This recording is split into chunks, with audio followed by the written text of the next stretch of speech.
Very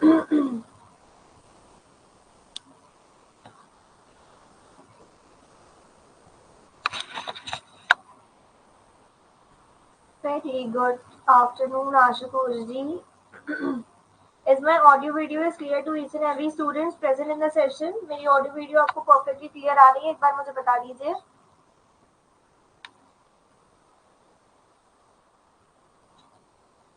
Okay, very good afternoon, Nancy. Good afternoon, Ashutosh ji. Very good afternoon, Sneha. Good afternoon, Purnima. Welcome to Gurukul, guys. आप सभी का गुरुकुल के platform पर बहुत बहुत स्वागत है. Welcome to Gurukul.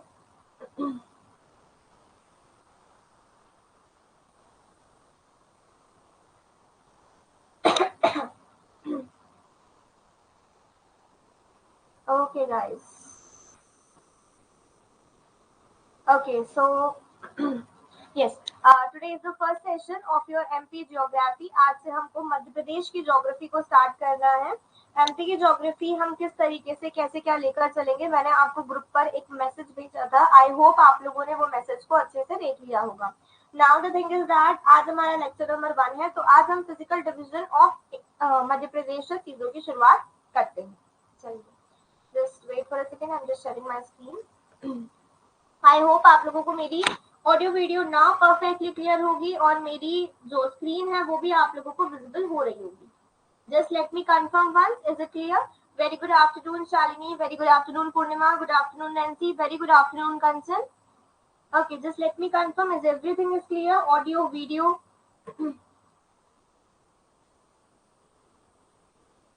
Okay guys, that's great. चलिए, एमपी ज्योग्राफी, मैं आपके एजुकेटर साक्षी. हम लोग मध्य प्रदेश की ज्योग्राफी नए सिलेबस के अकॉर्डिंग पढ़ने वाले हैं. एक बहुत बड़ा प्लस पॉइंट हमारे लिए ये है कि नए सिलेबस में ज्यादा कुछ चेंजेस नहीं आए हैं. ठीक है, this is a very big plus point for us कि कोई भी ज्यादा चेंजेस नहीं आए हैं नए सिलेबस में. But the most important thing which I want from your side is your presence guys. I want your presence. मुझे आप सभी की प्रेजेंस क्लास में चाहिए ऑन डेली बेसिस. ठीक है, right now only 10 students are there. कोई ग्रुप पर मैसेज कर दो that the session is live guys. चलिए, आज की क्लास में हम लोग फर्स्ट पार्ट यहाँ पर से इस सिलेबस को मैंने कुछ पार्ट्स में ब्रेक कर दिया है. उस ब्रेकेज वाले पार्ट से हम चीजों को पढ़ना चालू करेंगे. जैसे कि आज हम लोग ये जो हिल्स एंड प्लेट्यूज वाला पार्ट है यहाँ से चीजों की शुरुआत करते हैं. तो सबसे पहले हम लोग hills and plateaus that is the physical division of Madhya Pradesh से क्लास की शुरुआत करेंगे. चलिए, let's start the session. Heading डाल लीजिए गाइस. पूरा जो सेशन रहेगा आपका पीडीएफ के फॉर्मेट में, मैं कुछ भी नहीं बताऊंगी. सभी कुछ आप लोगों का जो है वो रिटर्न फॉर्मेट में इस बार होगा. चलिए, हेडिंग डाल लीजिए फिजिकल डिवीजन ऑफ मध्य प्रदेश.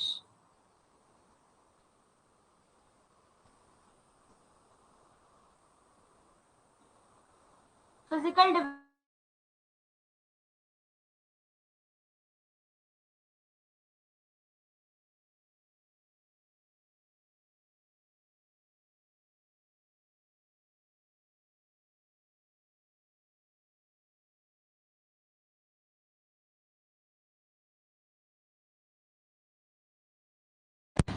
मुझे एक सेकेंड दीजिएगा बस. आई जस्ट एक बार रिजॉइन हो रही हूं मैं.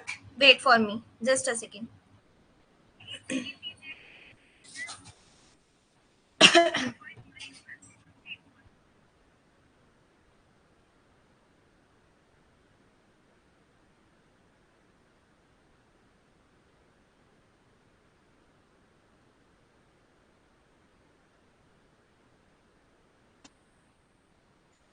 Yes, now everything is clear guys. चलिए, तो हमें physical division of Madhya Pradesh की बात करनी है. हम लोग यहाँ पर ये फिजिकल डिवीजन की बात करने वाले हैं. Central highland, Bundelkhand plateau, Rewa Panna का पठार, Malwa plateau, Narmada Son valley and Satpura and Baghelkhand plateau. तो सबसे पहले गाइस हेडिंग डाल लीजिए physical division of Madhya Pradesh. यहाँ पर लिखिए. Very good afternoon Giriraj. चलिए, let's start.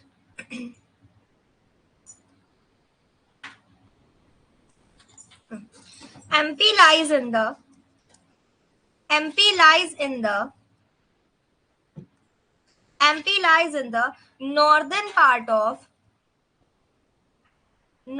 part of peninsular plateau. MP कहां पर मिलेगा आपको? Northern part of peninsular plateau पर आपको क्या मिलेगा? आपको मध्य प्रदेश मिलेगा। एमपी किधर पर मिलता है आपको? Northern part of peninsular plateau वाला जो एरिया है वहां पर आपको बेसिकली हमारा प्यारा मध्य प्रदेश मिलता है। चलिए आगे देखते हैं। Yes, now area of Madhya Pradesh, basic point. Madhya Pradesh का एरिया कितना है? What is the area of Madhya Pradesh? MP के एरिया की बात करें तो इट वाज 3,30,8,252 किलोमीटर स्क्वायर, जिसे हम कह सकते हैं कि इंडिया का 9.38% एरिया जो है वो कहाँ का कवर करता है? वो हमारे मध्य प्रदेश का एरिया है। So this now the most important thing is that positions of India, position of Madhya Pradesh. ठीक है, मध्य प्रदेश की बात करें तो this is our Madhya Pradesh. ये हमारे मध्य प्रदेश को हमने बेसिकली 4 पार्ट में डिवाइड किया है। Eastern most point of Madhya Pradesh क्या कहलाता है? That was Singrauli. Eastern most part of Madhya Pradesh जो सिंगरौली है, and western most part of Madhya Pradesh को हम क्या कहते हैं? अलीराजपुर। यहां मैं इनके पोजीशंस के बारे में बात करूं तो मुझे पता चलता है कि अलीराजपुर जो है वो 74 डिग्री 9 ईस्ट पे आता है, वहीं सिंगरौली जो है वो 82 डिग्री 48 ईस्ट वाले एरिया में आता है। नॉर्थ मोस्ट पॉइंट की बात करें तो नॉर्थ मोस्ट पॉइंट है हमारे मध्य प्रदेश का Morena, which is 26 degree 30 north. और साउथ मोस्ट पॉइंट की बात करें तो इट वाज बुरहानपुर, जो कि 21 डिग्री 6 नॉर्थ के एरिया को कवर करता है। Guys this is the basics, इस चीज को आप याद रखिएगा। Eastern most, western most, northern most, southern most point कौन सा है। अगला क्वेश्चन यहाँ से एक बेसिक क्वेश्चन बनता है कि ईस्टर्न मोस्ट और वेस्टर्न मोस्ट पॉइंट के बीच में हमारा कितना डिफरेंस आता है। तो यहाँ से हमें पता चलता है कि इनके बीच में 34 मिनट का डिफरेंस आता है, which is the previous year very important question. Eastern से वेस्टर्न मोस्ट पार्ट के बीच में कितना डिफरेंस आता है? 34 मिनट का डिफरेंस यहाँ पर आपको मिलता है। Next important point is east to west length of Madhya Pradesh. ठीक है, मध्य प्रदेश की ईस्ट टू वेस्ट लेंथ की बात करें तो हमें पता चलता है थर्ड पॉइंट में कि ईस्ट टू वेस्ट लेंथ कितनी है मध्य प्रदेश की? फटाफट बताओ। Length of MP, Madhya Pradesh की लेंथ। ईस्ट टू वेस्ट की बात करें, east to west Madhya Pradesh की लेंथ कितनी है? 870 kilometre, 870 kilometre east to west की लेंथ है। वहीं अगर हम नॉर्थ से साउथ की बात करें तो हमें मिलेगा 605 kilometre. This is the length of Madhya Pradesh जो हमें मिलती है। ठीक है, क्लियर है इतना सभी को? ये एक बेसिक पॉइंट्स है जो आपके एग्जाम में डायरेक्ट क्वेश्चन के फॉर्म में पूछे जाते हैं। फोर्थ इंपॉर्टेंट पॉइंट आता है इंडियन स्टैंडर्ड मेरिडियन। क्या कोई मुझे बता सकता है इंडियन स्टैंडर्ड मेरिडियन या इंडियन स्टैंडर्ड जो टाइम है हमारा वो कहां से पास होता है? इंडियन स्टैंडर्ड टाइम बताइए।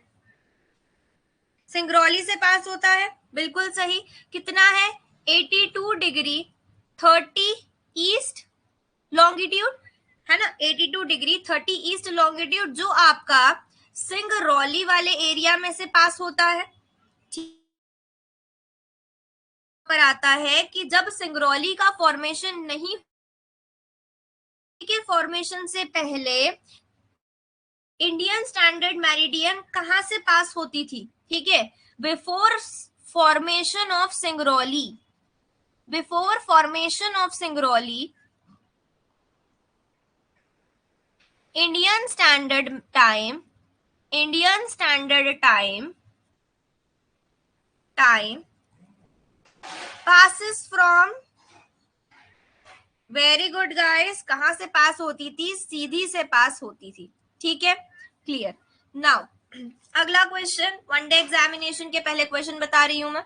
नेक्स्ट क्वेश्चन यहां से क्या बन सकता है कि नियरेस्ट, है ना, हमारा जो इंडियन स्टैंडर्ड मेरिडियन है उसके पास में कौन कौन से हम लोगों को डिस्ट्रिक्ट्स यहाँ पर मिलते हैं। तो सबसे पहले इंडियन स्टैंडर्ड मेरिडियन, सबसे पहले सिंगरौली आता है। सिंगरौली आपको मिलेगा 82 डिग्री 48 ईस्ट लॉन्गिट्यूड की पोजीशन पे, ठीक है। सेकेंड हम बात करते हैं, नेक्स्ट हम बात करते हैं सिंगरौली के बाद रीवा। रीवा आता है 81 डिग्री 18 ईस्ट पे, ठीक है। 81 डिग्री 18 ईस्ट पे क्या आता है गाइस? रीवा आता है। रीवा के बाद हम थोड़ा सा और वेस्ट की तरफ जाते हैं तो हमें समझ में आता है पन्ना। पन्ना आपको मिलेगा 80 डिग्री 10 ईस्ट पे। पन्ना के बाद कटनी आपको मिलेगा 80 डिग्री 22 ईस्ट लॉन्गिट्यूड पे। आफ्टर कटनी आपको मिलेगा इंदौर मिलेगा 75 डिग्री 51 ईस्ट पोजीशन पे। देन भोपाल, हम यहाँ पर बड़ी बड़ी जगह के नाम या इम्पोर्टेंट जगह के नाम मेंशन कर रहे हैं क्योंकि it was not possible for us to learn each and every district longitudinal position, ठीक है। तो सिंगरौली, रीवा, पन्ना, कटनी, इंदौर, भोपाल और लास्ट लिख लीजिए Jabalpur. Jabalpur is 79 degree 58 east longitude, ठीक है। तो ये आपको बाय हार्ट याद होनी चाहिए कि आपसे पूछा जाए कि इनमें से कौन सी जगह से स्टैंडर्ड मेरिडियन जो है वो सबसे पास है ना, इनमें से कौन सी जगह के सबसे पास है आपकी स्टैंडर्ड मेरिडियन। तो आपको पता होना चाहिए कि सबसे पहले Singrauli, Rewa, Panna, Katni, Indore, Bhopal, then Jabalpur. Clear to everyone? क्या सभी को सभी चीज क्लियर है? All the students present in the session, very good afternoon Kirti, welcome to Gurukul. चलिए, that's great guys, I hope आप लोगों ने इसे लिख भी लिया होगा। तो ये थी कुछ बेसिक पॉइंट्स, कुछ बेसिक बातें जो हम लोगों को स्टार्ट करने से पहले सेशन के पता होनी चाहिए, ठीक है। Now the most important thing which we are going to start in today's session is the physical division of Madhya Pradesh, जिसमें हम लोग चीजों को चालू करते हैं। चलिए, 6th पॉइंट लिखिए, natural boundaries of Madhya Pradesh. Natural boundary, अभी हमने eastern most, western most, northern most, southern most point की बात कर ली, लेकिन अगर हम यहाँ पर बात करें कि नेचुरल बाउंड्रीज कौन कौन सी है मध्य प्रदेश की, तो यहाँ हमें पता चलता है natural boundaries of Madhya Pradesh की नेचुरल बाउंड्री की बात करें तो नॉर्थ में क्या आता है? नॉर्थ में आपको चंबल नदी बाउंड्री बनाते हुए मिलेगी। ईस्ट में बात करते हैं तो आपको यहाँ पर छत्तीसगढ़ के प्लेन मिलेंगे, छत्तीसगढ़ के पठार प्लेन्स मिलेंगे। नेक्स्ट साउथ की बात करते हैं तो साउथ में आपको हमारी ताप्ती रिवर जो है वो नेचुरल बाउंड्री बनाते हुए मिलेगी। और वेस्ट की बात करते हैं मध्य प्रदेश के तो वहां पर आपको अरावली माउंटेन रेंज मिलेगी जो आपकी वेस्ट तरफ से नेचुरल बाउंड्री बनाती है। It's completely fine Tanisha, very good afternoon, ठीक है। So this is the major thing जो हम लोगों को एक बेसिक चीजें पता होनी चाहिए कि हमारी नेचुरल बाउंड्रीज मध्य प्रदेश की ईस्ट, वेस्ट, नॉर्थ, साउथ से कौन कौन बना रहा है। आई होप आप लोगों को ये क्लियर हो गया होगा। Is it clear guys? आप लोगों ने लिख लिया? Yes, then we will move towards to the next part. Clear? चलिए, दैट्स ग्रेट गाइस। नेक्स्ट अब हम एक चार्ट बना लेते हैं पहले physical division of Madhya Pradesh का, हम किस तरीके से चीजों को पढ़ने वाले हैं। चलिए, चार्ट बनाते हैं physical division of Madhya Pradesh, physical division of Madhya Pradesh, ठीक है। बेसिकली गाइस हमने क्या करा है, हमने मध्य प्रदेश के फिजिकल डिवीजन को 3 बेसिक पार्ट्स में डिवाइड करा। We have divided the physical division of Madhya Pradesh into 3 basic categories, that is central highland, Satpura and Vindhyachal range and eastern या we can say Baghelkhand plateau. हम इसे 3 पार्ट में डिवाइड करते हैं।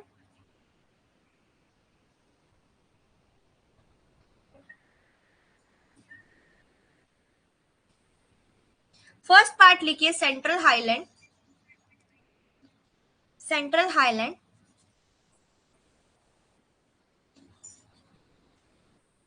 Satpura and Vindhyachal range, Satpura and Vindhyachal range, Satpura and Vindhyachal range, and the last division is eastern or Bagelkhand plateau, Bagelkhand plateau। ठीक है, 3 parts में हमने डिवाइड करा है हमारे मध्य प्रदेश के फिजिकल डिवीजन को। That 3 parts are as central highland, Satpura and Vindhyan range, and third is eastern और बघेलखंड प्लेट्यू। सेंट्रल हाईलैंड में हम किस किस चीजों को पढ़ने वाले हैं?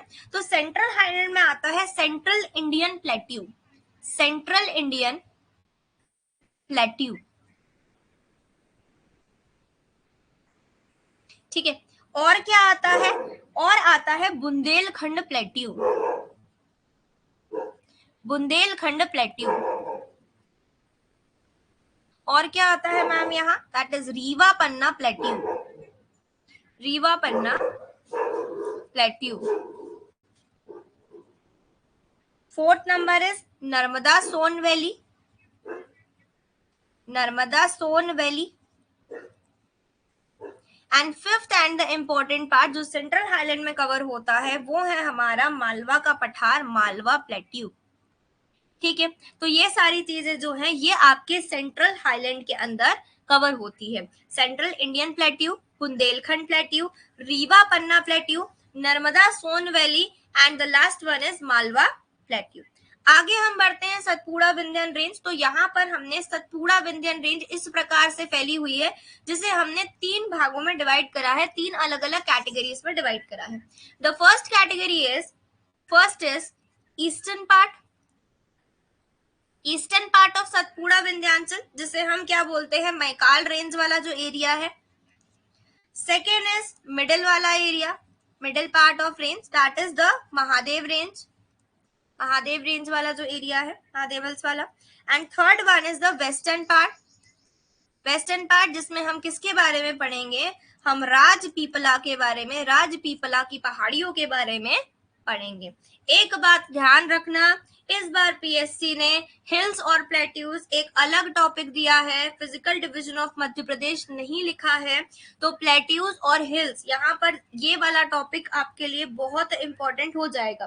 पिछली बार तक ऐसा था कि उन्होंने फिजिकल डिवीजन ऑफ मध्य प्रदेश दिया था तो यहाँ से एक आधा क्वेश्चन बनने की संभावना थी, लेकिन इस बार उनने हिल्स को अलग कर दिया है, प्लेट्यूज को अलग कर दिया है। तो कीप इन माइंड गाइस, वो यहाँ से किसी भी प्रकार के प्रश्न को आपसे बिल्कुल पूछेंगे ही पूछेंगे एग्जाम में। ठीक है, चलिए आप लोगों ने ये डायग्राम बना लिया तो हम स्टार्ट करते हैं हमारे सेंट्रल हाईलैंड से। मध्य उच्च प्रदेश, सेंट्रल हाईलैंड क्लियर है सभी को? पिछली बार के से कई ज्यादा डीप में इस बार आपको चीजें पढ़ाई जाएगी, इसलिए कह रही हूँ मेरे साथ साथ नोट्स बनाते चलिए। I want notes of each and every student, मुझे आप सभी के नोट्स डेली बेसिस पर चाहिए ग्रुप पर। ठीक है, चलिए सेकेंड, अब हेडिंग डाल लीजिए सेंट्रल हाईलैंड। पहले सेंट्रल हाईलैंड के बारे में थोड़ा सा देखते हैं कि सेंट्रल हाईलैंड है क्या। हेडिंग डालिए सेंट्रल हाईलैंड।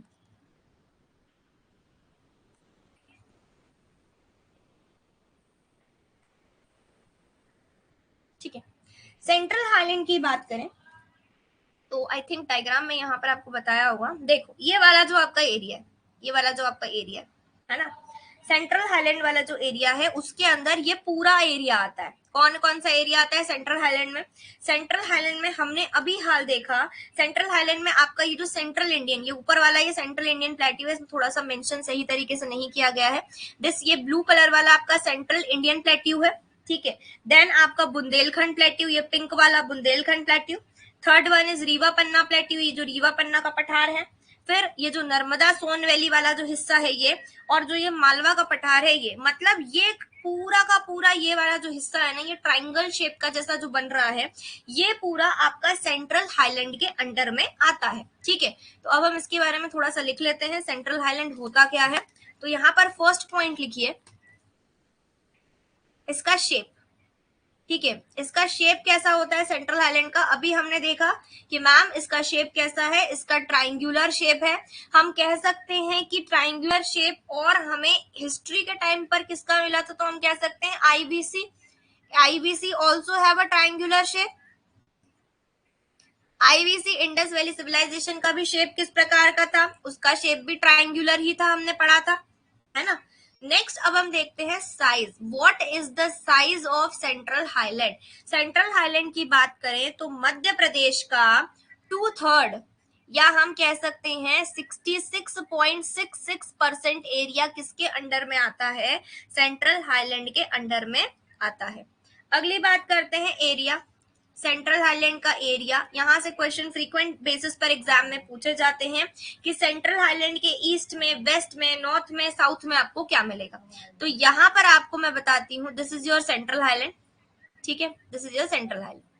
ठीक है, अब सेंट्रल हाईलैंड की बात करें, central highland in the sense ये वाला जो पूरा एरिया है, इस पूरे के पूरे एरिया की बात कर रहे हैं, जिसमें हमें पता चलता है कि सेंट्रल हाईलैंड के ईस्ट में आपको कैमूर की पहाड़ियां मिलेगी, सेंट्रल हाईलैंड के वेस्ट में आपको अरावली मिलेगी, सेंट्रल हाईलैंड के नॉर्थ में आपको चंबल रिवर मिलेगी, और सेंट्रल हाईलैंड के साउथ में आपको नर्मदा सोन वैली मिलेगी। ठीक है, नर्मदा सोन वैली मिलेगी आपको सेंट्रल हाईलैंड के साउथ में। आई होप आपको चीजें जो है वो क्लियर हो रही होगी। एरिया की बात कर ली, साइज की बात कर ली, शेप की बात कर ली। अगले पॉइंट पर जाते हैं। Next important point which we want to study is formed by. ठीक है, फॉर्म्ड बाय, ये जो सेंट्रल हाईलैंड है वो किस प्रकार की चट्टानों से बना है। तो इतना बड़ा एरिया है सेंट्रल हाईलैंड का, यहाँ पर आपको आर्कियन चट्टानें भी मिल जाएंगी। हमारे पीसीएस के कोर्स में रॉक्स के बारे में हमें डीप में नहीं है, इसलिए हम उसे पढ़कर अभी हमारा टाइम खराब नहीं करेंगे। If you guys want then मैं आपको पीडीएफ भेज दूंगी, आप उन सारी रॉक्स के बारे में ब्रीफली स्टडी कर लीजिएगा। फॉर्म्ड बाय आर्कियन चट्टानें मिलेगी यहाँ पर आपको धारवाड़ चट्टानें मिलेगी, यहाँ पर आपको डक्कन ट्रैप का कुछ पार्ट मिलेगा। ठीक है, यहीं पर आप लोगों को विंध्यन टाइप की चट्टानें भी मिलेंगी। ठीक है, so this are the basic things जो आपको सेंट्रल हाईलैंड पर मिलती है। मैम आपने फॉरेस्ट के बारे में तो बताया ही नहीं, तो एक चीज और यहाँ पर लिखिएगा, फॉरेस्ट कवर। फॉरेस्ट कवर आपको सेंट्रल हाईलैंड का अराउंड 20% एरिया जो है फॉरेस्ट कवर में मिलेगा। ठीक है, ओके मैम, एक बार क्लास के बाद मुझे याद जरूर दिला देना। ठीक है, so this is about your central highland. I hope आप लोगों को सेंट्रल हाईलैंड के बारे में क्लियर हो गया होगा, क्योंकि अब हम एक एक करके सेंट्रल हाईलैंड के जो डिविजन्स हैं, central Indian plateau, Malwa plateau, etcetera etcetera, उनके बारे में पढ़ेंगे। आप लोगों ने लिख लिया है, लिख लिया क्या, तो बता दीजिए, अगली आगे की तरफ चलते हैं। डन, चलिए गाइस, नेक्स्ट हेडिंग डालिए, that was central Indian plateau. अगली हेडिंग डाल लीजिए, central Indian plateau, central Indian plateau.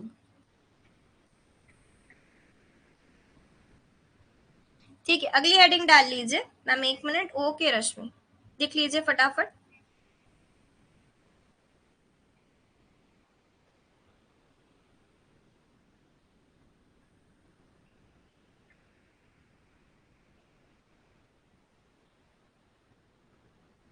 चलिए, आई होप आपने लिख लिया होगा रश्मि। चलिए नेक्स्ट मूव करते हैं, that was the central Indian plateau. Central Indian plateau की बात करें तो हमें डायग्राम में अच्छी तरीके से विजिबल हो रहा है कि जो सेंट्रल इंडियन, ये सेंट्रल हाईलैंड नहीं है, ये ब्लू वाला सेंट्रल इंडियन है।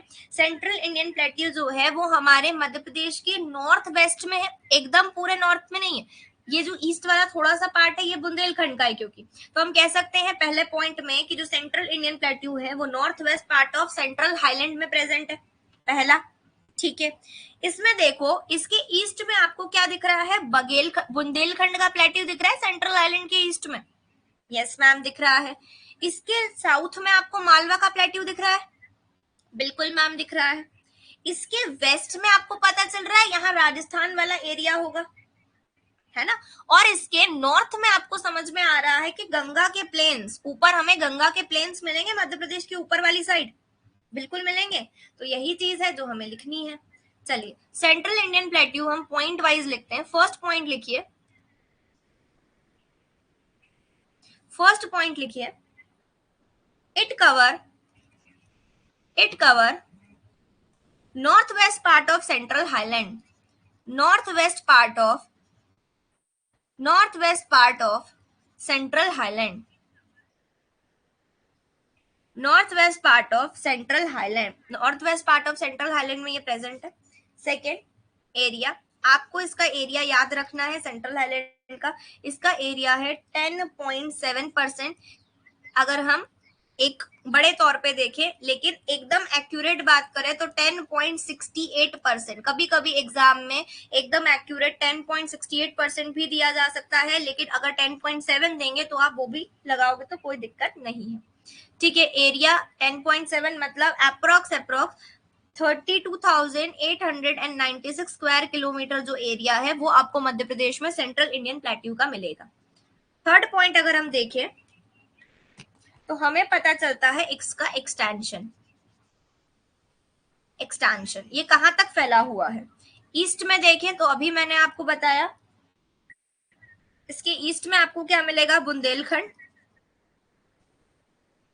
बुंदेलखंड मिलेगा। नॉर्थ की बात करें तो गंगा के प्लेन्स मिलेंगे, प्लेन्स ऑफ गंगा। साउथ की बात करें तो आपको इसके साउथ में मालवा का पठार मिलेगा, मालवा प्लेट्यू। और सेंट्रल इंडियन प्लेट्यू के वेस्ट में बात करें तो वेस्ट में आपको मिलेगा राजस्थान का ऊंचा उठा हुआ हिस्सा, अपलैंड। लेकिन यहां पर भी एक डीप में क्वेश्चन पूछा जा सकता है कि वेस्ट में राजस्थान अपलैंड्स जो है सेंट्रल इंडियन प्लेट्यू में, या तो ये ऑप्शन आएगा या तो राजस्थान अपलैंड में जो पहाड़ियां हैं वो ऑप्शन आएगा। तो कभी आपको वेस्ट में राजस्थान अपलैंड दिया जाए या यहीं पर आपको दो पहाड़ियों के नाम दिए जाए, दैट वाज बूंदी हिल्स या फिर करौली हिल्स, तो ये भी ऑप्शन आपका सही है। Western part of central Indian plateau में आपको बूंदी की पहाड़ियां और करौली की पहाड़ियां मिलती है जो कि राजस्थान अपलैंड का पार्ट है। क्या आपको इतना क्लियर हुआ? Is it clear to each and every student present in the session guys? सभी को क्लियर है? चलिए, इफ क्लियर है तो हम आगे बढ़ते हैं फोर्थ पॉइंट की तरफ। हाइट सेंट्रल इंडियन प्लेट्यू की हाइट कितनी है? अराउंड 500 मीटर, 500 मीटर ऊंचा है ये, मतलब 500 मीटर की एक हाइट पर ये प्रेजेंट है। फिफ्थ पॉइंट इंपॉर्टेंट पॉइंट कि कौन कौन सी रिवर आपको यहाँ पर मिलेगी। यहां से भी सीधे प्रश्न आते हैं कि सेंट्रल आइलैंड वाले एरिया पर आपको कौन कौन सी, सेंट्रल इंडियन प्लेट्यू पे आपको कौन कौन सी रिवर्स मिलती हैं। तो द रिवर्स आर, कौन कौन सी बेसिक नदियां मिलती है यहाँ पर? तो आपको मिलती है काली सिंध, आपको मिलती है चंबल, आपको मिलती है पार्वती, आपको मिलती है कुवारी, एक्सेट्रा रिवर्स आपको इस जगह पर मिल जाएंगी। मोर ओवर आगे बात करें तो वही एक प्रश्न, रॉक्स कौन कौन से पत्थर, कौन कौन से टाइप के रॉक्स हमें यहाँ मिलते हैं। तो यहाँ पर हम लोगों को विंध्यन रॉक्स मिलते हैं, बेसिकली विंध्यन रॉक्स आपको इस जगह पर मिलते हैं। नेक्स्ट पॉइंट की बात करें तो डिस्ट्रिक्ट, डायग्राम से आपको समझ में आ रहा होगा कि कौन कौन सी डिस्ट्रिक्ट जो है वो आपको सेंट्रल हाईलैंड वाले एरिया पर मिलती है। देखो यहाँ थोड़ा मैप में थोड़ी गड़बड़ी है, ये जो ऊपर वाला हिस्सा है ना, ये नीमच वाला एरिया जो है, मंदसौर नीमच वाला एरिया, ये भी सेंट्रल हाईलैंड में ही आता है, ठीक है, ये भी सेंट्रल हाईलैंड में आता है। तो मैं आपको डिस्ट्रिक्ट लिखवा देती हूँ ताकि आपको एक क्लैरिटी मिल जाए कि कौन कौन सा एरिया सेंट्रल हाईलैंड में कवर होता है। लिख लीजिए Neemuch, Sheopur, Morena, Bhind, Gwalior, Shivpuri, Guna, Mandsaur. Guys now listen to me, आप लोग एक मैप लेंगे, सबसे पहले हर एक जगह को बताने के लिए अलग मैप लेंगे। आप लोग नीमच, श्योपुर, मुरैना, भिंड, ग्वालियर, शिवपुरी, गुना और मंदसौर को मेंशन करेंगे और वहां पर लिखेंगे कि ये कौन सा एरिया है, ये हमारा सेंट्रल इंडियन प्लेट्यू का पार्ट है। इसी तरीके से आप मध्य प्रदेश के मैप में अलग अलग मैप्स बनाओ, अलग अलग मैप लेके आओ और मैपिंग प्रैक्टिस मुझे रोज डेली बेस पर क्लास में चाहिए, ठीक है। चलिए आगे बात करते हैं सॉइल। अब मिट्टी की बात कर लेते हैं, ठीक है। सॉइल, कौन कौन सी सॉइल हम लोगों को यहाँ से मिलती है, तो हमें यहाँ से अलुवियल सॉइल मिलती है, हमें यहाँ से ब्लैक सॉइल मिलती है, ठीक है। Black soil and alluvial soil हम लोगों को सेंट्रल इंडियन प्लेट्यू से मिलती है। अब अगला प्रश्न जो यहाँ से बन सकता है क्लाइमेट से लेकर, कि किस तरह का क्लाइमेट आपको सेंट्रल इंडियन प्लेट्यू पे मिलता है, तो गाइज यहाँ पर आपको कॉन्टिनेंटल टाइप का क्लाइमेट मिलेगा। मैम कॉन्टिनेंटल क्लाइमेट क्या होता है? गाइज कॉन्टिनेंटल क्लाइमेट क्या होता है कि ठंडी में बहुत ठंडी पड़ रही है, गर्मी में बहुत गर्मी पड़ रही है, ठीक है। आपने देखा होगा ग्वालियर, शिवपुरी, नीमच, ये वाला जो एरिया है, यहाँ ठंड भी बहुत ही पड़ती है और गर्मी भी बहुत ज्यादा पड़ती है ना। So this kind of climate is considered to be as a continental type of climate. 10th point में लिखिए रेनफॉल। यहाँ पर आपको बारिश कैसी मिलती है, तो यहाँ पर आपको बारिश मिलती है कम, यहाँ पर आपको 25 से 75 सेंटीमीटर तक बारिश मिल जाएगी। लोएस्ट रेनफॉल, सबसे कम रेनफॉल पूरे मध्य प्रदेश की आपको यहाँ पर मिली है भिंड में। भिंड की भी कौन सी जगह पे, भिंड के गोहद नाम की जगह पर आपको मध्य प्रदेश की सबसे लोएस्ट रेनफॉल मिली है। वहीं पर अगर मैं बात करूं तो सबसे कोल्डेस्ट डिस्ट्रिक्ट, सबसे ठंडी डिस्ट्रिक्ट जो है अभी रिकॉर्ड्स में शिवपुरी ही मेंशन है। पचमणी का भी टेम्परेचर कम गया है, आई नो, पचमणी में 2 डिग्री समथिंग तक टेम्परेचर गया था, लेकिन अभी अभी बुक्स में जो है वो शिवपुरी ही मेंशन है, इसलिए मैं यहाँ पर शिवपुरी ही लिखवा रही हूँ। Shivpuri that was 4 degree Celsius. अगर अपडेशन होता है, अपडेटेड जो होगी वो कौन सी होने वाली है, पचमणी, ठीक है, जो कि 2 डिग्री के आसपास टेम्परेचर चले गया था अभी पचमणी का, ठीक है। क्लियर? ये अपडेटेड करके यहाँ पर लिख लो। एक बार मैं वापस से चेक करूंगी, अगर अपडेट हो गया होगा गवर्नमेंट साइट पर तो I go for Pachmarhi, otherwise answer में शिवपुरी ही लगाना, ठीक है। क्लियर है सभी को एकदम अच्छे से? चलिए अब अगला पॉइंट एग्रीकल्चर, ठीक है। अगला पॉइंट एग्रीकल्चर, किस प्रकार की क्रॉप्स आपको यहाँ मिलेगी, तो एक चीज समझ में आ रही है कि यहाँ कॉन्टिनेंटल टाइप का क्लाइमेट है, यहाँ पर बारिश कम हो रही है, तो यहाँ पर जो फसल उगेगी यहाँ पर कोरस ग्रेन ज्यादा उगेंगे, जिन्हें पानी की आवश्यकता कम होती है। कोरस ग्रेन यहाँ पर आपको मिलेंगे, यहीं पर आपको मस्टर्ड मिलेंगे, ठीक है, यहीं पर आपको ऑयल सीड मिलेंगे, यहीं पर आपको मिलेट्स भी मिलेंगे और यहाँ पर आपको गेहूं भी मिल जाता है। एक बहुत इंपॉर्टेंट पॉइंट, यहाँ मस्टर्ड इतना ज्यादा मिलता है इस एरिया में कि इस एरिया को क्या कहा जाता है, सरसों की हांडी के नाम से जाना जाता है, बोल ऑफ मस्टर्ड के नाम से जाना जाता है, बोल ऑफ मस्टर्ड के नाम से जाना जाता है इस एरिया को। क्लियर है? बहुत इंपॉर्टेंट है, क्वेश्चन आ सकता है मेंस में। Why central Indian plateau is considered as a bowl of mustard, ठीक है, तो आपको पता होना चाहिए क्यों होता है, क्योंकि यहाँ की मिट्टी, यहाँ का क्लाइमेट, यहाँ का रेनफॉल, इन सब के कारण आपको यहाँ पर डिस्कस करने होंगे, ठीक है। क्लियर है सबको? Is it clear? देखो गाइस, पूरी कोशिश करी है कि हर पॉइंट में, हर एक प्लेट्यू में आपका हर पॉइंट कवर हो जाए, क्लाइमेट से लेकर सॉइल तक, रॉक से लेकर रेनफॉल तक, रिवर्स तक, सब कुछ एक ही जगह पर आपकी हो जाए ताकि रिवीजन करने में आपको दिक्कत ना आए। बट ये चीजें जब तक सही चलेगी, जब तक आपसे सही तरीके से आउटपुट मिलेगा, ठीक है। वापस से कह रही हूँ डेली बेस पर I want your notes guys, I just see you for 2-3 days। अगर मुझे आउटपुट नहीं मिलता है तो फिर हम वही चीजें करेंगे कि जो चीजें होती जाएंगी फिर आप खुद से उसको अरेंज करिएगा, ठीक है। If we are giving your best then we want a very good profit, very good output from your side guys, ठीक है। चलिए फिर देखिएगा जब आप एग्जाम में रिवीजन करते हैं तो आपको कितना जल्दी चीजें याद हो जाएंगी, कितना जल्दी सब चीज रिवाइज हो जाएंगी। चलिए 12 पॉइंट पे लिखिए फॉरेस्ट। यहाँ पर किस प्रकार के फॉरेस्ट मिलेंगे, तो इस जगह पर आपको सब ट्रॉपिकल फॉरेस्ट मिलेंगे। कौन से? सब ट्रॉपिकल फॉरेस्ट आपको इसी जगह पर मिलेंगे। यहाँ पर आपको बहुत इंपॉर्टेंट चंबल नदी मिलती है ना। चंबल नदी बीहड़ बनाती है, हमने देखा है चंबल नदी बीहड़ का फॉर्मेशन करती है, रेवेन्यूज बनाती है। तो यहाँ हम लिख सकते हैं इसी जगह पर हमें चंबल बीहड़ रीजन मिलेगा, चंबल बीहड़ का रीजन मिलेगा। और क्या पॉइंट बच रहा है हमारा? मैम आपने मिनरल्स के बारे में तो लिखवाया ही नहीं। तो गाइस यहाँ पर आपको मिनरल्स मिलते हैं जैसे कि लाइमस्टोन, यहीं पर आपको पोर्सिलीन एक्सेट्रा टाइप के मिनरल्स जो है वो यहाँ पर मिल जाएंगे। क्लियर है?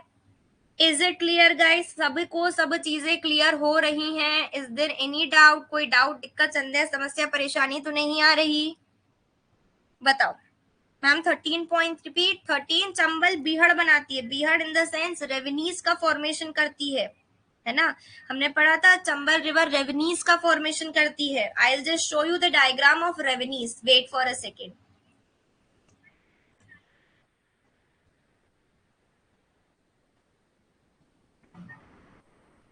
See here.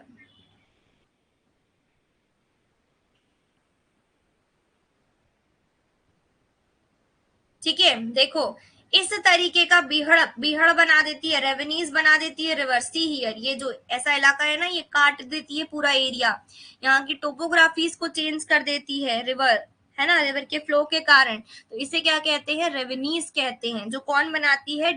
चंबल रिवर बनाती है, ठीक है।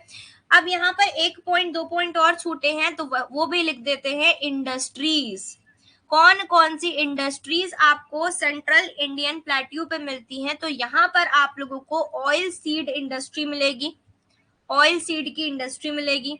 यहीं पर आपको सीमेंट की इंडस्ट्री मिलेगी, यहीं पर आपको ब्रिक की इंडस्ट्री मिलेगी। मैम क्यों? कनेक्टिविटी करो गाइस। यहाँ पर हमें लाइमस्टोन मिल रहा है तो लाइमस्टोन के कारण यहाँ सीमेंट इंडस्ट्री मिलेगी। यहाँ पर आपको मशीन टूल इंडस्ट्री मिलेगी, मशीन टूल की इंडस्ट्रीज मिलती है। आगे बात करें मैम, इंडस्ट्री तो हो गई लेकिन एक टॉपिक और आता है एग्जाम में, इंडस्ट्रियल एरिया। तो गाइज यहाँ पर आपको कौन कौन सा इंडस्ट्रियल एरिया मिलता है?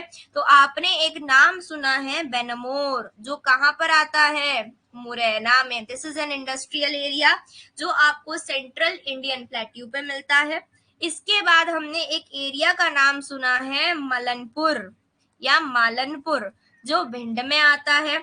ये क्या है? ये गन फैक्ट्री है, ये गन फैक्ट्री है यहाँ पर। फिर इसके अलावा दीज आर द थिंग्स।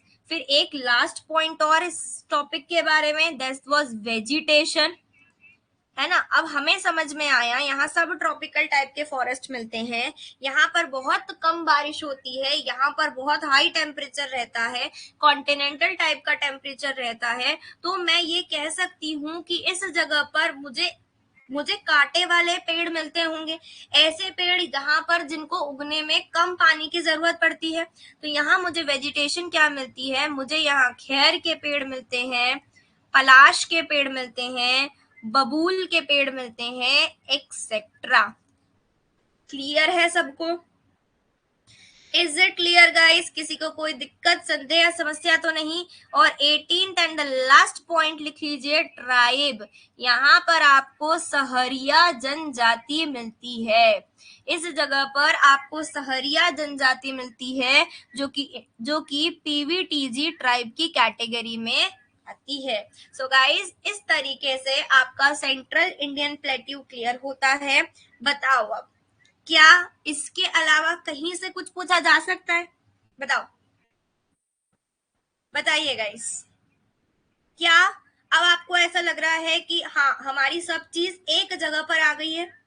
अब जब हम एग्रीकल्चर पढ़ेंगे, जब हम इंडस्ट्री पढ़ेंगे, जब हम मिनरल पढ़ेंगे, जब हम रिवर पढ़ेंगे, तो एक कनेक्टिविटी अपने आप बन जाएगी कि यार मैम ने ना इधर पढ़ाया था कि रिवर, ये वाली रिवर इस जगह पर मिलती है। मैम ने पढ़ाया था कि लाइमस्टोन हमें कहाँ पर मिलता है, लाइमस्टोन सेंट्रल इंडियन प्लेट्यू पे मिलता है। सेंट्रल इंडियन प्लेट्यू का एरिया कौन सा है, ये एरिया है। सब चीज क्लियर हो जाएगी गाइस, है ना। तो ध्यान रखना, रिविजन इज मस्ट। ठीक, चलिए अगली हेडिंग डाल लीजिए बुंदेलखंड प्लेट्यू। नेक्स्ट हेडिंग डाल लीजिए बुंदेलखंड प्लेट्यू। अगली हेडिंग डाल लो बुंदेलखंड प्लेट्यू। बुंदेलखंड प्लेट्यू। चलिए बुंदेलखंड प्लेट्यू की बात करें तो वापस मैप की तरफ चलते हैं। आपको समझ में आएगा ये जो लाइट पिंक कलर का एरिया है, this is considered to be the Bundelkhand plateau. ठीक है, ऐसा माना जाता है कि जो बुंदेलखंड प्लेट्यू है ये वोल्केनिक ओरिजिन है, मतलब वोल्केनिक इरप्शन की एक्टिविटी के कारण ये प्लेट्यू का फॉर्मेशन हुआ था। ठीक है, सेकंड बात करें तो ये कब बना था, ये एक एरा हुआ करता था प्री कैम्ब्रियन अपोच एरिया। ठीक है, प्री कैम्ब्रियन अपोच एरा हुआ करता था, उस टाइम पर इसका फॉर्मेशन हुआ था। आगे देखें तो हम कह सकते हैं कि ये जो बुंदेलखंड प्लेट्यू है इसके वेस्ट में आपको सेंट्रल इंडियन प्लेट्यू मिल रहा है, यस और नो, फटाफट बताओ। बुंदेलखंड प्लेट्यू के वेस्ट में आपको सेंट्रल इंडियन प्लेट्यू मिल रहा है, यस मैम मिल रहा है। बुंदेलखंड प्लेट्यू के नीचे देखें, साउथ में देखें तो मालवा प्लेट्यू मिल रहा है, यस मैम बिल्कुल मिल रहा है। बुंदेलखंड प्लेट्यू के ईस्ट में देखें तो मुझे यहाँ ईस्ट वाले पार्ट में रीवा पन्ना का प्लेट्यू मिल रहा है, रीवा पन्ना का पठान मिल रहा है, बिल्कुल मिल रहा है मैम। बुंदेलखंड प्लेट्यू के नॉर्थ में देखें तो मुझे पता चलता है यहाँ ऊपर गंगा के मैदान, प्लेन्स ऑफ गंगा यमुना मुझे मिल जाते हैं। तो ये मैंने लोकेशन भी पढ़ ली कि हाँ ये लोकेशन मुझे यहाँ पर मिलती है। तो अब इसको एक बार थ्योरेटिकल फॉर्म में लिख लेते हैं। हेडिंग डाल लीजिए बुंदेलखंड प्लेट्यू। बुंदेलखंड प्लेट्यू में लिखिए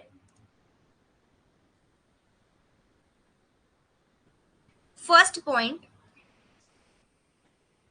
present in the east of, location क्या है, प्रेजेंट इन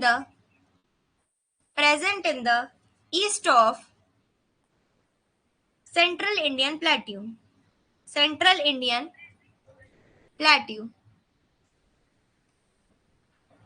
ठीक है, सेंट्रल इंडियन प्लेट्यू के ईस्ट में मुझे बुंदेलखंड का प्लेट्यू मिलता है। अब एक इंपॉर्टेंट चीज प्रीलिम्स में नहीं पूछी जाएगी, लेकिन मेंस एग्जामिनेशन में अगर आप बुंदेलखंड की लैटिट्यूडनल और लॉन्गिट्यूडनल पोजीशन लिखते हो तो एग्जामिनर पे एक अलग ही वो आता है कि हाँ ये बच्चे को चीजें आती है। ठीक है, मेंस एग्जामिनेशन के लिए है अपने कंटेंट को और ज्यादा अच्छा बनाने के लिए। तो that is latitude point, latitude area क्या है बुंदेलखंड का, तो 24 डिग्री 6 से लेकर 26 डिग्री 22 तक जो एरिया है that is the latitude position of Bundelkhand. ठीक है, लैटिट्यूड अभी हमने मध्य प्रदेश की क्या पढ़ी थी, मध्य प्रदेश की लैटिट्यूडनल पोजीशन अगर आपको याद हो तो हमने अभी मध्य प्रदेश की लैटिट्यूडनल पोजीशन के बारे में यहाँ पर चीजों को डिस्कस करा था। ठीक है, हम क्या कर रहे हैं, हम कह रहे हैं कि यहाँ कहीं पर होगा, है ना, यहाँ कहीं पर, हम इधर कहीं पर बात कर रहे हैं 24 डिग्री 6 की, यहाँ पर कहीं पर होगा 24 डिग्री, यहाँ 26 है, यहाँ 21 है, तो हम इधर कहीं के एरिया की बात कर रहे हैं लैटिट्यूड लॉन्गिट्यूड पोजीशन में। ठीक है, चलिए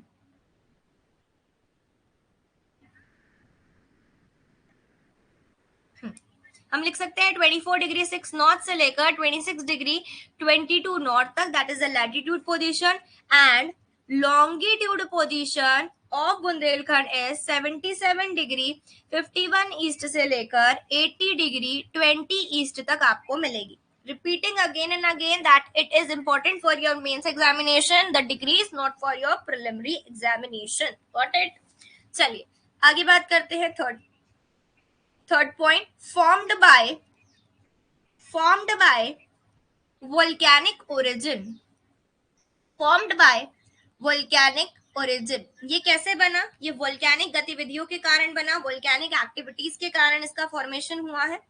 फोर्थ पॉइंट लिखिए एरिया, बहुत इंपॉर्टेंट, हमेशा पूछा जाता है। एरिया कितना है? 7.7%, या हम कह सकते हैं 23,733 square kilometre is the area of Bundelkhand plateau. Now फटाफट बताइए what is the area of central Indian plateau. Central Indian plateau का एरिया क्या था? हमने क्या पढ़ा था अभी? फटाफट रिवाइज करिए, जल्दी बताओ, सेंट्रल इंडियन प्लेट्यू का एरिया क्या था? All the students present in the session, guys. 10.68. Very good, Ashutosh. Purnima, very good, but आप लोग को यहाँ परसेंटेज में बताना है। Very good, guys. That's great. Very good, very good, Nivedita ji. Very good, guys. चलिए, that's great. चलिए, वापस से हम बुंदेलखंड प्लेट्यू की तरफ आते हैं। बुंदेलखंड प्लेट्यू का एरिया कितना है? It was 7.7%. आगे बात करते हैं फिफ्थ पॉइंट की। ये कौन से एरा में बनी थी? ठीक है, पूछा नहीं जाएगा प्रीलिम्स में, क्योंकि प्रीलिम्स के सिलेबस में एरा आपको नहीं है अब, लेकिन फॉर द मेंस एग्जामिनेशन आपको मैं एरा लिखवा रही हूँ ताकि आपके मेंस की आंसर राइटिंग में चीजें और ज्यादा अच्छी हो जाए। तो ये कब बना था? प्री कैम्ब्रियन अपोच एरा में, प्री कैम्ब्रियन अपोच एरा में ये बना था। आगे बात करें सिक्स्थ पॉइंट पर, इसके एक्सटेंशन की, कहां तक फैला हुआ है? तो मैं अगर कहूं कि ईस्ट में ये मुझे मिलेगा इसका रीवा पन्ना प्लेट्यू। ठीक है, इसी के वेस्ट में मुझे क्या मिलेगा? वेस्ट में मैंने अभी बात करी, मुझे मिलता है सेंट्रल इंडियन प्लेट्यू।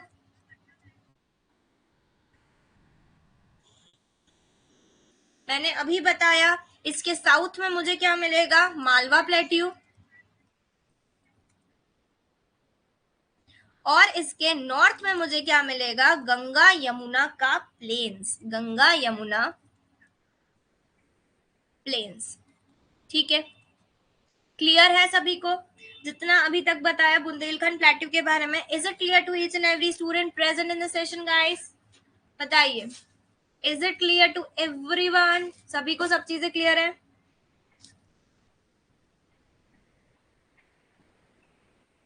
सभी को, ऑल द स्टूडेंट्स? चलिए, दैट्स ग्रेट गाइस। आगे बढ़ते हैं, आई होप आप लोगों ने लिख लिया होगा। Next move towards the point number 7। Seventh point लिखिए, डिस्ट्रिक्ट। कौन सा एरिया जो है रीवा पन्ना वाले उसमें आता है? तो यहां हम लिख सकते हैं छतरपुर,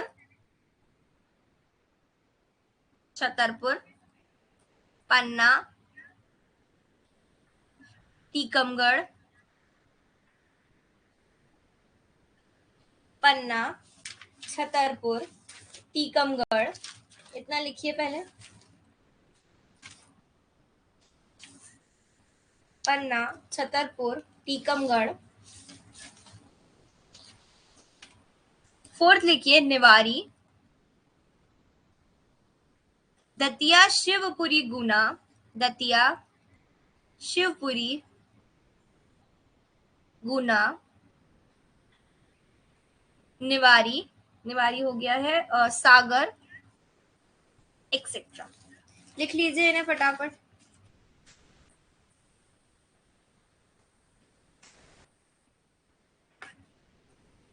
फटाफट लिख लीजिए गाइस।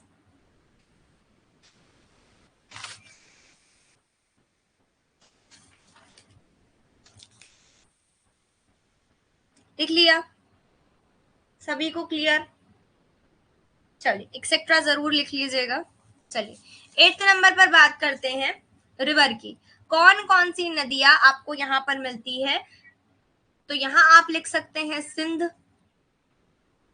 सिंध, केन नदी, बेतवा नदी, टोन्स नदी,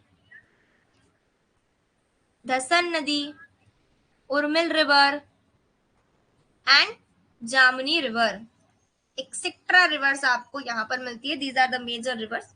रेनफॉल की बात करें तो हम ईस्ट की तरफ आ रहे हैं, थोड़ी बारिश में बढ़ोतरी होगी, तो 75 से 125 सेंटीमीटर तक आपको यहाँ पर बारिश मिल जाएगी। 10th point is climate. जिस प्रकार से सेंट्रल इंडियन प्लेट्यू पे कॉन्टिनेंटल टाइप का क्लाइमेट था, यहाँ पर भी आपको कॉन्टिनेंटल टाइप का क्लाइमेट ही मिलता है. You guys are find continental type of climate over here. Next हम बात करते हैं वेजिटेशन की. किस प्रकार के पेड़ पौधे यहाँ मिलते हैं, तो यहाँ पर हमें सागौन के जंगल मिलते हैं और यहाँ पर हमें साल के फॉरेस्ट मिलते हैं. सागौन और साल के फॉरेस्ट मिलते हैं. साथ ही साथ में हमें तेंदू के फॉरेस्ट भी मिलते हैं. तेंदू पत्ते के फॉरेस्ट भी यहाँ पर हमें मिलते हैं. क्लियर है सभी को? Is it clear to everyone?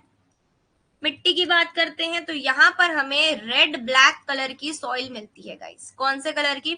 लाल काली मिट्टी मिलती है. अब अगला प्रश्न आता है, मैम लाल और काली कलर की सॉइल कैसे? तो गाइस, जो रेड कलर होता है ना, ये फेरस ऑक्साइड के कारण होता है. किसके कारण? फेरस ऑक्साइड के कारण लाल काली मिट्टी में लाल कलर होता है. और ये जो ब्लैक कलर है, ये टिटनी फेरस के कारण होता है. एक टिटनी फेरस के कारण काली मिट्टी का कलर काला होता है और लाल मिट्टी का कलर लाल जो होता है वो फेरस ऑक्साइड के कारण होता है. क्लियर है सभी को? Is it clear to each and every student present in the session guys? Have you guys written it? क्या आपने ये सब लिख लिया? क्लियर? क्लियर है सभी को? लिख लिया सभी ने? Very good guys. आगे बढ़ते हैं. पॉइंट नंबर 13 पॉइंट में लिखिए इंपॉर्टेंट. 13 पॉइंट लिखिए. मिनरल. रीवा पन्ना आ रहा है इस जगह पर, मतलब रीवा नहीं, पन्ना आ रहा है इस जगह पर. तो यहाँ पर हमें कौन सा मिनरल मिलेगा? यहाँ हमें मिलेगा डायमंड. यहाँ हमें मिलेगा रॉक फॉस्फेट.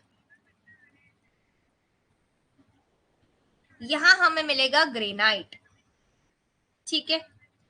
अब 14th पॉइंट डालकर लिखिएगा इंपॉर्टेंट फैक्ट. 14 पॉइंट डालकर लिखिएगा इंपॉर्टेंट फैक्ट, क्योंकि अब हम लोग बुंदेलखंड प्लेट्यू के बारे में कुछ इंपॉर्टेंट तथ्यों के बारे में बात करेंगे जो हमारे लिए एग्जाम के लिए फॉर प्रीलिम्स एंड मेंस दोनों ही बहुत जरूरी है. ठीक है. यहाँ पर इंपॉर्टेंट पॉइंट ये है कि यहाँ पर आपको कुछ टूरिज्म की प्लेसेस मिल जाएगी, जैसे कि खजुराहो के टेम्पल्स मिल जाएंगे. ठीक है. यहाँ पर आपको दतिया मिलेगा और दतिया में आपको क्या मिलेगा? दतिया में आपको सोनागिरी. यहाँ पर आपको सोनागिरी तीर्थ मिल जाएगा. यहाँ पर आपको पीताम्बरा पीठ मिल जाएगा. पीताम्बरा पीठ मिल जाएगा. सोनागिरी आपको यहाँ मिल जाएगा. आगे बात करें तो बहुत इंपॉर्टेंट पॉइंट, विंध्यन रेंज और भांडेर रेंज. विंध्यन की पहाड़ियां और भांडेर की पहाड़ियां इंटरसेक्ट मिलती किस जगह पर है? तो इसी जगह पर, बुंदेलखंड प्लेट्यू पे. तो याद रखिएगा, Vindhyan range and Bhander range intersect each other here. ठीक है. यहाँ पर दोनों एक दूसरे को इंटरसेक्ट करती है. एक बात याद रखना, बुंदेलखंड में बताइए, कोई बता सकता है कि बुंदेलखंड में हमें कौन से कलर का ग्रेनाइट मिलता है? एनी स्टूडेंट, कोई बता सकता है कि बुंदेलखंड में हमें कौन से कलर का ग्रेनाइट मिलता है? बताओ, बोलो बोलो बोलो. Nancy, Muskan, Kirti, Purnima, Kanchan, Vidhi, Rashmi, Mohini, Giriraj, all the students present in the session. Ashutosh बताइए. विधि, रेड कलर की पिंक कलर. यहाँ पर याद रखना, पिंक कलर का ग्रेनाइट मिलता है हमें बुंदेलखंड में. ठीक है. रेड नहीं गाइस, पिंक कलर का ग्रेनाइट मिलता है. एग्जाम्स में पिंक कलर को सही माना गया है. ठीक है, इसलिए you have to write pink colour का ग्रेनाइट आपको बुंदेलखंड में मिलता है. आगे बात करें तो यहीं पर हमें क्या मिलती है? हमें सीमेंट की और बीड़ी की इंडस्ट्री मिलती है. बीड़ी इंडस्ट्री और सीमेंट इंडस्ट्री हमें यहाँ पर मिलती है. बीड़ी इंडस्ट्री क्यों? क्योंकि हमने अभी देखा कि यहाँ पर तेंदू पत्ते बहुत मिलते हैं, इसलिए यहाँ पर हमें बीड़ी इंडस्ट्री भी मिलती है. नेक्स्ट पॉइंट में देखें तो गंगा ऑफ बुंदेलखंड किसे कहा जाता है? बोलो बोलो बोलो, गंगा ऑफ बुंदेलखंड, बुंदेलखंड की गंगा किसे कहा जाता है? तो बेतवा नदी को बुंदेलखंड की गंगा कहा जाता है, याद रखना गाइस। गंगा ऑफ बुंदेलखंड किसे कहा जाता है? बेतवा नदी को गंगा ऑफ बुंदेलखंड के नाम से जाना जाता है। ठीक है, क्लियर है सभी को? ठीक है, हमने अभी क्या पढ़ा? ड्राइएस्ट प्लेस ऑफ मध्य प्रदेश, मध्य प्रदेश की सबसे ड्राई जगह, सबसे कम बारिश होने वाली जगह कौन सी थी? भिंड की गोहद जगह। ठीक है, लेकिन अगर आपसे पूछा जाए ड्राइएस्ट एरिया, जहां पर ड्रॉट आने की संभावना सबसे ज्यादा होती है ना, जहां पर सूखा पड़ने की संभावना सबसे ज्यादा होती है, तो वो यही बुंदेलखंड का प्लेट्यू है। Driest area of MP, driest area of MP क्या है? बुंदेलखंड प्लेट्यू। ठीक है, बुंदेलखंड प्लेट्यू जो है वो ड्राइएस्ट एरिया ऑफ मध्य प्रदेश है, मतलब यहाँ पर सूखा पड़ने की संभावनाएं सबसे ज्यादा होती है। आगे बात करें तो हाईएस्ट पीक बताइए, जल्दी से बताओ, हाईएस्ट पीक कौन सी है? Highest peak of Bundelkhand, Bundelkhand की सबसे ऊंची चोटी कौन सी है? तो गाइस हम यहाँ पर कह सकते हैं Siddh Baba. Siddh Baba is the highest peak of Bundelkhand which is 1172 metre. कितनी हाइट है? 1172 मीटर है, जो कि सिद्ध बाबा है, and it is the highest peak of Bundelkhand. I hope आप लोगों को Bundelkhand and central Indian plateau के बारे में एक एक पॉइंट बहुत ही अच्छी तरीके से क्लियर हो गया होगा। अगर आपको कोई भी डाउट है तो आप मुझसे पूछ सकते हैं। Is there any kind of doubt guys? क्या आपको किसी भी प्रकार का छोटा बड़ा कैसा भी डाउट है तो पूछ लो। क्लियर? सभी को क्लियर है?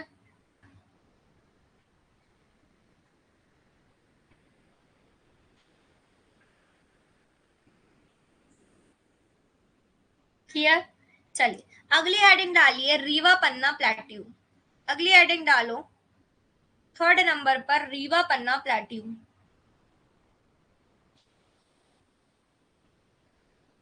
रीवा पन्ना प्लेट्यू,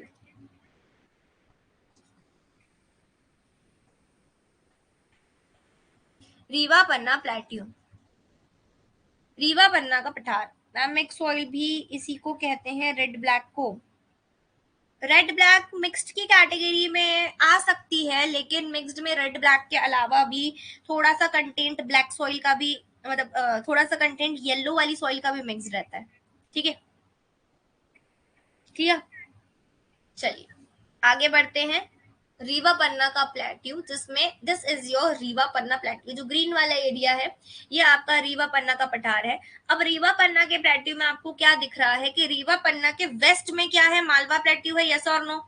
रीवा पन्ना के वेस्ट में हमें क्या दिख रहा है? मालवा का प्लेट्यू दिख रहा है, बिल्कुल मैम दिख रहा है ना। रीवा पन्ना के साउथ में नीचे की तरफ देखो तो मुझे नर्मदा सोन वैली मिल रही है। रीवा पन्ना के साउथ में मुझे नर्मदा सोन वैली मिली, बिल्कुल मिल गई मैम। रीवा पन्ना के ईस्ट में अगर मैं देखूं तो मैं कह सकती हूँ यहाँ पर ये वाला जो व्हाइट वाला area, this is your Baghelkhand plateau. तो मैं कह सकती हूँ कि रीवा पन्ना के ईस्ट में मुझे यहाँ पर ईस्ट वाले एरिया में बघेलखंड का प्लेट्यू मिल रहा है, बिल्कुल मिल रहा है मैम। और रीवा पन्ना के नॉर्थ में ऊपर देखो तो मुझे यहाँ पर बुंदेलखंड का प्लेट्यू मिलता है। ठीक है, चलिए अब इन्हीं चीजों को हम थ्योरेटिकल फॉर्म में पढ़ लेते हैं। रीवा पन्ना प्लेट्यू में फर्स्ट पॉइंट लिखिएगा इस शेप। रीवा पन्ना पठार का शेप भी कैसा है? इसका शेप भी ट्राइंगल शेप का है अकॉर्डिंग टू मध्य प्रदेश सरकार।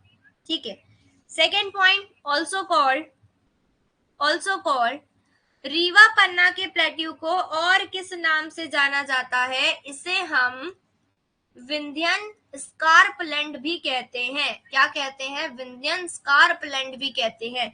अब मैम ये क्या है? ये क्यों? क्योंकि यहाँ पर ऐसा देखा गया है कि यहाँ पर बहुत सारी दंश रिफ्ट है, यहाँ बहुत सारे क्रैक्स हैं, इस वाले प्लेट्यू पे बहुत सारे क्रैक्स हैं इस जगह पर, इसीलिए रीवा पन्ना के प्लेट्यू को विंध्यन स्कार्पलैंड के नाम से भी जाना जाता है। ठीक है, थर्ड पॉइंट लिखिए, लोकेशन। लोकेशन की बात करें तो ये हमें 23 डिग्री 10 नॉर्थ से 25 डिग्री 12 नॉर्थ तक मिलेगा और 78 डिग्री 4 ईस्ट से 82 डिग्री 18 ईस्ट तक हमें क्या मिलेगा, रीवा पन्ना का पठार मिल जाएगा। ठीक है, आगे देखिए फोर्थ पॉइंट में, तो एरिया, इसका एरिया कितना है, इसका एरिया है 10.37%, इसको हम लिख सकते हैं 31,955 kilometre. This is the area of Rewa Panna plateau. Clear है सभी को? Is it clear guys? सभी को क्लियर हो रहा है? कोई डाउट, दिक्कत, संदेह, समस्या, परेशानी तो नहीं? ठीक है, दैट्स ग्रेट गाइस। चलो नेक्स्ट बात करते हैं एक्सटेंशन की, किस तरह से फैला हुआ है, कहाँ कितनी डिस्टेंस है। तो एक्सटेंशन की बात करें तो वेस्ट में हम लोगों को क्या मिलता है, मालवा का प्लेट्यू। रीवा पन्ना के वेस्ट में हमें मिलता है मालवा का पठार, मालवा का प्लेट्यू। रीवा पन्ना के नॉर्थ में हमें मिलता है बुंदेलखंड प्लेट्यू, बुंदेलखंड का पठार, बुंदेलखंड का प्लेट्यू हमें यहाँ पर मिलता है। रीवा पन्ना के साउथ में हमें क्या मिलता है, नर्मदा सोन वैली। क्या मिलती है गाइस, हमें नर्मदा सोन वैली मिलती है। ठीक है, लास्ट रीवा पन्ना के ईस्ट में हमें क्या मिलता है, ईस्ट में हमें मिलता है बघेलखंड। क्या मिलता है, बघेलखंड का पठार हमें मिलता है ईस्ट में। So this is the basic extension of Rewa Panna plateau. सभी को क्लियर है? Is it clear to each and every student present in the session guys? सभी को क्लियर हो रही है सारी चीजें अच्छे से? कोई डाउट तो नहीं आ रहा? सभी को क्लियर?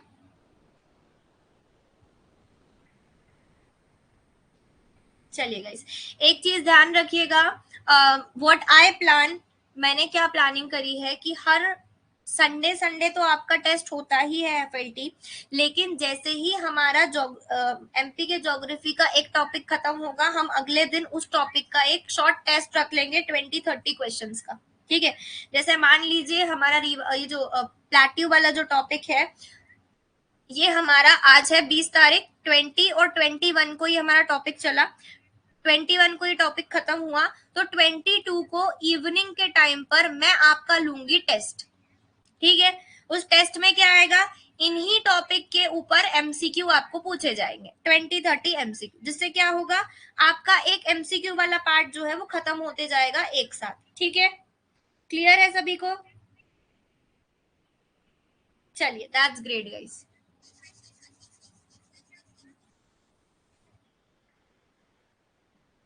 चलिए नेक्स्ट पॉइंट लिखिए, पॉइंट नंबर 6। नेक्स्ट पॉइंट लिखिए, पॉइंट नंबर 6, डिस्ट्रिक्ट। कौन कौन सी डिस्ट्रिक्ट जो है वो रीवा पन्ना के पठार में आती है, सॉरी हाँ, रीवा पन्ना के पठार में आती है। तो यहाँ आता है सतना, यहाँ आता है मैयर, यहीं पर आता है रीवा, यहाँ आपको मिलेगा पन्ना, यहाँ आपको मिलेगा कटनी, यहाँ आपको मिलेगा दमोह।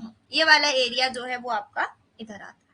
7th लिखिए, रॉक। कौन कौन से रॉक, कौन कौन सी चट्टानें यहाँ मिलती है, बहुत इंपॉर्टेंट नाम है, याद रखना, कडप्पन चट्टानें, कडप्पन रॉक एंड विंध्यन रॉक। कदप्पन चट्टानें एंड विंध्यन रॉक आपको कहाँ पर मिलती है, ये आपको रीवा पन्ना के प्लेट्यू में मिल जाएगी। एक बहुत इंपॉर्टेंट पॉइंट है रीवा पन्ना में, एक बार डायग्राम में देखिए, रीवा पन्ना प्लेट्यू जो है ना, भांडेर और कैमूर रेंज जो है वो साउथ और साउथ ईस्ट बाउंड्री बनाती है रीवा पन्ना प्लेट्यू की। ठीक है, ईस्ट वेस्ट साउथ, ये साउथ वाली बाउंड्री है ना, और साउथ ईस्ट की बाउंड्री, और साउथ की बाउंड्री रीवा पन्ना प्लेट्यू की साउथ की, और साउथ ईस्ट में कौन बाउंड्री बनाता है, भांडेर और कैमूर रेंज इसकी बाउंड्री बनाने का काम करती है। बहुत इंपॉर्टेंट क्वेश्चन है, पीसीएस में आया हुआ है, जो कि बहुत कंफ्यूज करता है, इसे नोट डाल के लिखिएगा गाइस, बहुत इंपॉर्टेंट पॉइंट है, गलती से भी मत भूलना इसको, नोट डाल के लिखिएगा, Bhander and Kaimur range of Bhander and Kaimur range of Vindhyachal mountain make Vindhyachal mountain make south and southeast border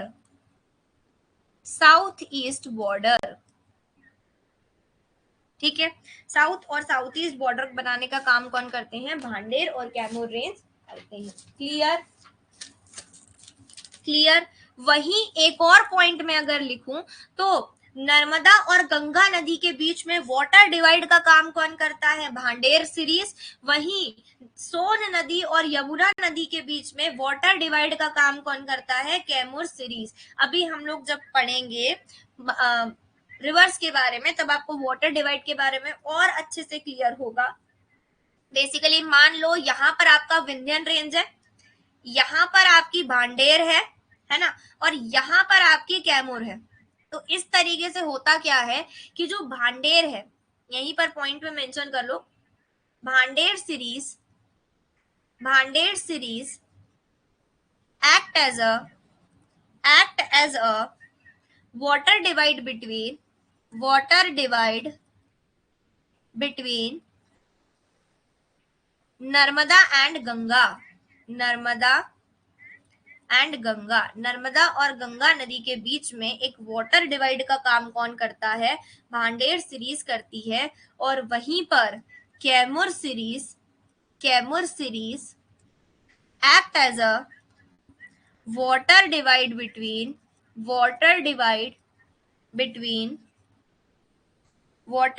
between Son and Yamuna. Clear है सभी को? Is there any doubt? सभी को सभी चीजें क्लियर हो चुकी हैं? बताओ, किसी को किसी प्रकार का डाउट, दिक्कत, संदेह, समस्या, परेशानी तो नहीं है? All the students present in the session, is it clear guys? सभी को सब चीजें क्लियर है? Lakshmi, Nancy, Tanisha, Purnima, Vidhi, Kanchan, Rashmi, Ashutosh. Okay guys, thank you. चलिए, ओके मुस्कान। चलिए 9th पॉइंट लिखिए, move towards the next point. 9th point लिखिए river के बारे में। कौन कौन से रिवर आपको नर्मदा आपको रीवा पन्ना के प्लेट्यू पे मिलेगी? तो यहाँ पर आपको टोन्स नदी, यहाँ पर आपको केन नदी, यहाँ पर आपको बिहड़ नदी, यहाँ पर आपको महान नदी, एक्सेट्रा रिवर्स इस जगह पर मिल जाएंगी। क्लाइमेट की बात करें तो वही यहाँ पर भी आपको किस प्रकार का क्लाइमेट मिलेगा? यहाँ पर भी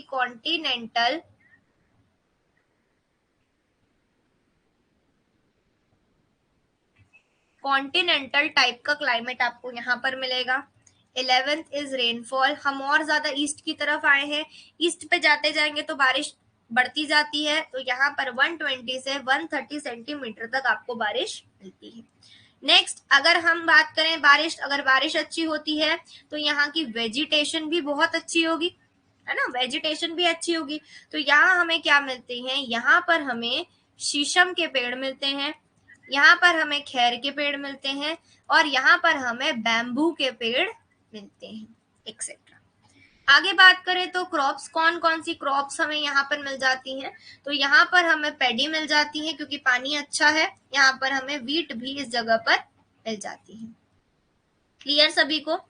नेक्स्ट इज मिनरल्स। आप सब जानते हैं इस जगह पर हमें कौन कौन से मिनरल मिलते हैं। यहाँ पर हमें डायमंड मिल जाएगा, यहाँ पर हमें गेरू मिल जाएगा, इसी जगह पर हमें लाइमस्टोन मिल जाएगा, यहीं पर हमें जिप्सम भी मिल जाएगा, और इसी जगह पर हमें डोलोमाइट भी मिलता है। क्लियर हुआ सभी को? Is it clear to each and every student present in the session guys? क्या सभी को सभी चीजें क्लियर हो रही है? आज हम रीवा पन्ना प्लेट्यू तक ही पढ़ेंगे क्योंकि आई वांट कि अभी तक के जितनी भी मैंने 3 प्लेट्यूज पढ़ाए हैं, central Indian plateau, Rewa Panna plateau और बुंदेलखंड प्लेट्यू, उसका रिवीजन करिएगा आज क्लास के बाद। नोट्स बनाइएगा, मुझे नोट्स भेजिएगा, मैपिंग करिएगा। उसके बाद कल के सेशन में हम लोग ये प्लेट्यूज वाले जो टॉपिक है उसको खत्म कर देंगे। ठीक है, चलिए आगे लिखिए, कौन सी सॉइल हमें इस जगह पर मिलती है, तो इंपॉर्टेंट है, यहाँ पर हमें रेड येलो सॉइल मिलती है, साथ ही में हमें यहाँ पर लेटराइट टाइप की सॉइल भी इस जगह पर मिलती है। यहाँ पर हमें रेड येलो सॉइल और लेटराइट सॉइल मिलती है। नेक्स्ट पॉइंट की बात करें तो इंडस्ट्रीज, बहुत इंपॉर्टेंट, कौन कौन सी इंडस्ट्रीज हैं जो हमें इस जगह पर मिलती हैं। तो देखो गाइस, पेड़ों पर देखो, पेड़ पे हमें खैर का पेड़ मिल रहा है, शीशम मिल रहा है, बेम्बू मिल रहा है। खैर का पेड़, खैर से कत्था बनता है, तो यहाँ हमें क्या है कि इंडस्ट्री मिलती है, कत्था इंडस्ट्री मिलती है हमें यहाँ। यहाँ पर हमें सिरेमिक इंडस्ट्री मिलती है। हमने देखा यहाँ पर मिनरल में लाइमस्टोन भी मिलता है, जिप्सम भी मिलता है। तो यहाँ पर हमें जो सीमेंट इंडस्ट्री मिलती है, यहाँ पर हमें सीमेंट इंडस्ट्री मिलती है।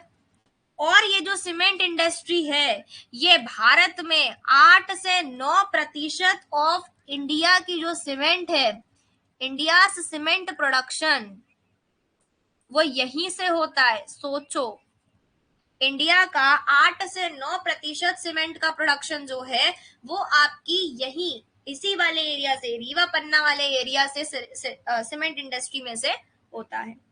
नेक्स्ट लिखिए पॉइंट, अगला पॉइंट लिखिए 17th नंबर पे, हाईएस्ट पीक। अब फटाफट बताओ हाईएस्ट पीक कौन सी है यहाँ की, which is the highest peak of Rewa Panna plateau, जल्दी जल्दी बताओ, जिसकी हाइट जो है वो 712 मीटर है, बताओ। Which is the highest peak of Riva Panna Plateau? बताइए बताइए बताइए, जल्दी बोलो guys. Which is the highest peak? Goodwill, very good Purnima, very good Lakshmi. Which is the highest peak? That was Goodwill, या इसी को हम एक और नाम से जानते हैं, that was सद्भावना, सद्भावना हिल्स, है ना, सद्भावना हिल्स या फिर goodwill peak. This is the highest peak of Rewa Panna plateau. 18th point पर लिखिए टूरिज्म। टूरिज्म, हमें यहाँ पर कौन कौन से टूरिस्ट स्पॉट मिलते हैं इस जगह पर, तो यहाँ पर हमें मिलते हैं व्हाइट टाइगर। कहाँ मिलते हैं व्हाइट टाइगर इस जगह पर, तो यहाँ पर आपको गोविंदगढ़ वाला एरिया मिलेगा, गोविंदगढ़ रीवा वाला एरिया मिलेगा, जहां पर आपको व्हाइट टाइगर मिलते हैं। सेकेंड, यहाँ पर आपको बरहुत का स्तूप भी मिल जाएगा, है ना, रीवा पन्ना वाले एरिया में। फिर यहाँ पर आपको मैयर मिल जाएगा, माता जी का मंदिर, ठीक है। और क्या क्या मिलता है, 4th पॉइंट पर लिखिए, यहाँ पर आपको चित्रकूट मिलता है, Ram ji, exam point of view से बहुत इंपॉर्टेंट। 5th नंबर पर लिखिए, यहाँ पर आपको केओटी वाटरफॉल मिल जाएगा, केओटी वाटरफॉल मिल जाएगा, जो कि कौन सी नदी पर है, जो कि महान रिवर पर बना हुआ है केओटी वाटरफॉल। और 6th एंड लास्ट नंबर पर लिखिए, यहीं पर हमें चचाई वाटरफॉल मिलता है, यहीं पर हमें चचाई वाटरफॉल मिलता है, जो कि आपको रीवा में मिलता है। क्लियर है सभी को? Is it clear to each and every student present in the session guys? I hope आज का सेशन आप लोगों को अच्छा लगा होगा। बहुत सारी चीजें ऐसी पड़ी जो आप लोगों को नहीं पता थी पहले से। क्लियर टू एवरीवन, सभी को क्लियर है? किसी को कोई डाउट, दिक्कत, संदेह, समस्या, परेशानी तो नहीं है? ऑल द 16 स्टूडेंट्स अभी हैं और बाकी students, I want your feedback. Class खत्म होते से ही ग्रुप पर आपका फीडबैक दीजिएगा कि आज का सेशन कैसा क्या लगा comparison to the last time geography session, ठीक है। चलिए, thank you so much guys. अब एक बात सुन लो पहले, thank you so much guys. Do one thing, it is your homework, prepare notes, prepare notes. Second point, revision, revision करना है, नोट्स बनाना है। And third important thing is do map practice, ठीक है। मैम आपसे एक रिक्वेस्ट है, Indian geography की 20, हाँ आशुतोष, वो पीडीएफ थोड़ा सा ड्राइव पर मैंने डाली थी, वो ब्लैंक हो गई है, पता नहीं कुछ दिक्कत आई है, मुझे वो पीडीएफ वापस बनानी पड़ रही है, तो इसलिए मुझे थोड़ा सा टाइम लग रहा है। मैं अभी 2 दिन से तो आपका ये एमपी ज्योग्राफी के सेशन की तैयारी कर रही थी, बट मोस्ट प्रोबेबली कल सुबह तक मैं आपको 23-24 लेक्चर की पीडीएफ बिल्कुल प्रोवाइड कर दूंगी, ठीक है।